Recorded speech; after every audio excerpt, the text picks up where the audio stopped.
আচ্ছা, শক্তির কথা ভাবলেই আমাদের মাথায় প্রথমে কি আসে? বেশিরভাগ সময়ই কার্বন নিঃসরণের চিন্তাটা, তাই না?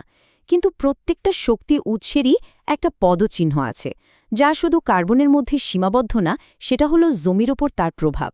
চলুন আজ এই বিষয়টাই একটু গভীরে গিয়ে দেখা যাক। তো আমাদের আজকের আলোচনার একেবারে কেন্দ্রে থাকছে এই প্রশ্নটা, মানে 1 মেগাওয়াট বিদ্যুৎ তৈরি করতে ঠিক কতটা জমির প্রয়োজন হয়, আর বিভিন্ন শক্তির উৎসের মধ্যে এই হিসাবটা কিভাবে বদলে যায়। উত্তরটা কিন্তু আপনাকে বেশ অবাক করতে পারে। চলুন দেখে নিই আমরা কিভাবে এগোব। প্রথমে আমরা শক্তির বিভিন্ন প্রকার ভেদ নিয়ে কথা বলবো। তারপর দেখব কোন উৎসের জন্য কেমন জমি লাগে। এরপর দক্ষতা, কার্বন আর জলের খরচের মতো বিষয়গুলো খতিয়ে দেখব। আর সবশেষে একটা সিদ্ধান্তে পৌঁছানোর চেষ্টা করব। ঠিক আছে, চলুন শুরু করা যাক।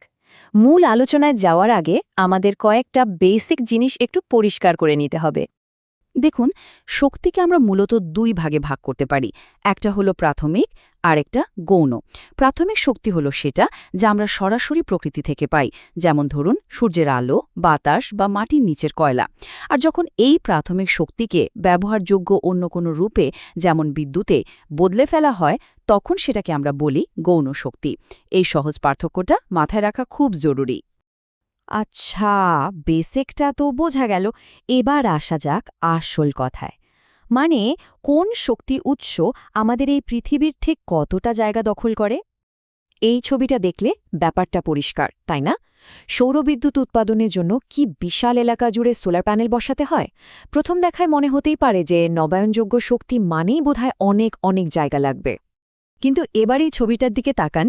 জীবাশ্ম জ্বালানি, যেমন শেল গ্যাস তোলার জন্য যে প্যাডটা ব্যবহার করা হয়, সেটার আকার হতে পারে মাত্র 2টো ফুটবল মাঠের সমান। ভাবছেন কিভাবে সম্ভব? এর কারণ হল ডিরেকশনাল ড্রিলিং প্রযুক্তি। মানে, মাটির ওপরে একটাই জায়গা থেকে নিচের দিকে বিভিন্ন অ্যাঙ্গেলে ড্রিল করা যায়। ফলে ভূপৃষ্ঠে খুব কম জায়গা লাগে। ব্যাপারটা বেশ আশ্চর্যজনক, তাই না? এখন আসল চমকটা দেখুন। এই চার্টটা কিন্তু পুরো ধারণাটাই পাল্টে দেবে।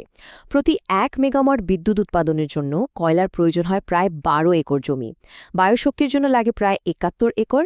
কিন্তু সবচেয়ে অবাক করার মতো বিষয় হলো জলবিদ্যুৎ। এর জন্য প্রয়োজন হয় 315 একরেরও বেশি জমি। কারণ বাঁধা জলাধার বানানোর জন্য বিশাল একটা এলাকাকে আসলে ডুবিয়ে দিতে হয়। ফলে জমির উপর প্রভাবটা অনেক বড় হয়ে যায়। কিন্তু গল্পটা এখানেই শেষ না। শুধু কতখানি জায়গা লাগছে সেটা দেখলেই তো হবে না, তাই না? আমাদের এটাও দেখতে হবে যে সেই জমিটা কতটা দক্ষতার সঙ্গে ব্যবহার করা হচ্ছে। মানে, কোন উৎস তার বরাদ্দ করা জায়গা থেকে কতটা শক্তি বের করে আনতে পারছে। এখানেই ক্যাপাসিটি ফ্যাক্টর বা সক্ষমতা গুণাঙ্কের ধারণাটা চলে আসে। খুব সহজ করে বললে, একটা পাওয়ার প্ল্যান্ট তার মোট ক্ষমতার কতটা আসলে ব্যবহার করতে পারছে, এটাই হলো ক্যাপাসিটি ফ্যাক্টর। ধরুন, একটা প্ল্যান্ট যদি দিনে রাতে 24 ঘন্টা তার সর্বোচ্চ ক্ষমতায় চলতে পারত, তাহলে তার ক্যাপাসিটি ফ্যাক্টর হতো 100%। এই স্লাইডটা দেখলে ব্যাপারটা একদম জলের মতো পরিষ্কার হয়ে যাবে। দেখুন, সৌরশক্তির ক্যাপাসিটি ফ্যাক্টর মাত্র 20 ভাগ, আর বায়ুর 30 ভাগ। কারণটা সহজ, সূর্য তো আর সারাদিন থাকে না, বা বাতাসও সবসময় একই গতিতে বয় না। অন্যদিকে জিওথার্মাল বা ভূতাপীয় শক্তির ক্যাপাসিটি ফ্যাক্টর দেখুন, প্রায় 90 ভাগ। কারণ এটা প্রায় নিরবিচ্ছিন্নভাবে চলতে পারে।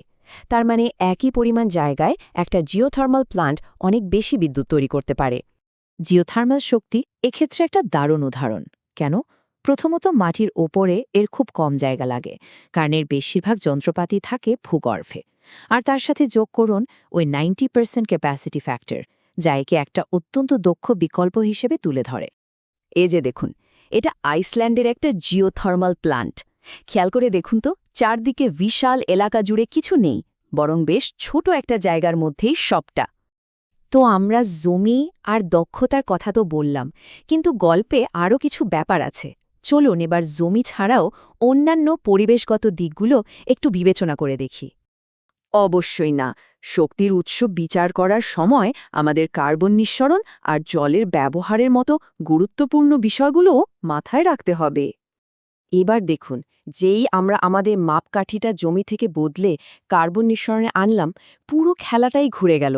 যে কয়লার জমির ব্যবহার তুলনামূলকভাবে কম ছিল কার্বন ছড়ানোর দিক থেকে, সেটাই সবচেয়ে খারাপ। আর অন্যদিকে বায়ুর শক্তির মতো নবায়নযোগ্য শক্তিগুলো এখানে অনেক এগিয়ে। আর জলের ব্যবহারের দিকে তাকালে সেখানেও কিন্তু নতুন একটা দিক উঠে আসে। যেমন ধরুন, ভুট্টা থেকে তৈরি জৈব জ্বালানির জন্য অন্যান্য পরিমাণ জলের প্রয়োজন হয়। এমনকি জলবিদ্যুৎ কেন্দ্রেও বাঁধের জলাধার থেকে বাষ্পীভবনের মাধ্যমে প্রচুর জল নষ্ট হয়। তো এতক্ষণ আমরা যা যা দেখলাম, সবগুলোকে একসাথে করলে কি দাঁড়ায়? আমরা দেখলাম যে প্রত্যেকটা শক্তি উৎসেরই কিছু ভালো দিক আছে, আবার কিছু খারাপ দিকও আছে। আসলে এটাই হলো সবচেয়ে গুরুত্বপূর্ণ শিক্ষা। কোনো পারফেক্ট বা নিখুঁত শক্তির উৎস বলে কিছু হয় না। প্রত্যেকটার জন্যই আমাদের কোনো না কোনো পরিবেশগত মূল্য দিতে হয়। আমাদের শুধু বেছে নিতে হবে যে আমরা কোন আপোষটা করতে প্রস্তুত। এই টেবিলটা দেখুন, পুরো ব্যাপারটা এক নজরে পরিষ্কার হয়ে যাবে। কয়লার জমির ব্যবহার কম, কিন্তু কার্বন নিঃসরণ অনেক বেশি।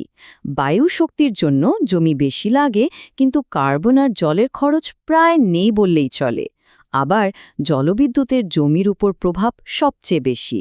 এটাই সেই জটিল ট্রেড অফ যার কথা আমরা বলছিলাম। যেমনটা গবেষক আহমেদ হাওয়েল বলেছেন, নবায়নযোগ্য শক্তির দিকে যাওয়ার পথে একটা বড় চ্যালেঞ্জ হল এর জন্য প্রয়োজনীয় বিশাল পরিমাণ জমি। এই বাস্তবতাকে আমাদের মেনে নিতেই হবে। তাহলে সব শেষে প্রশ্নটা কিন্তু একটাই, জমির উপর প্রভাব, কার্বনের প্রভাব নাকি জলের উপর প্রভাব, আমাদের ভবিষ্যতের জন্য আমরা কোনটার সাথে আপোষ করতে রাজি? এই কঠিন সিদ্ধান্তের ওপরেই কিন্তু আমাদের গ্রহের ভবিষ্যৎ নির্ভর করছে।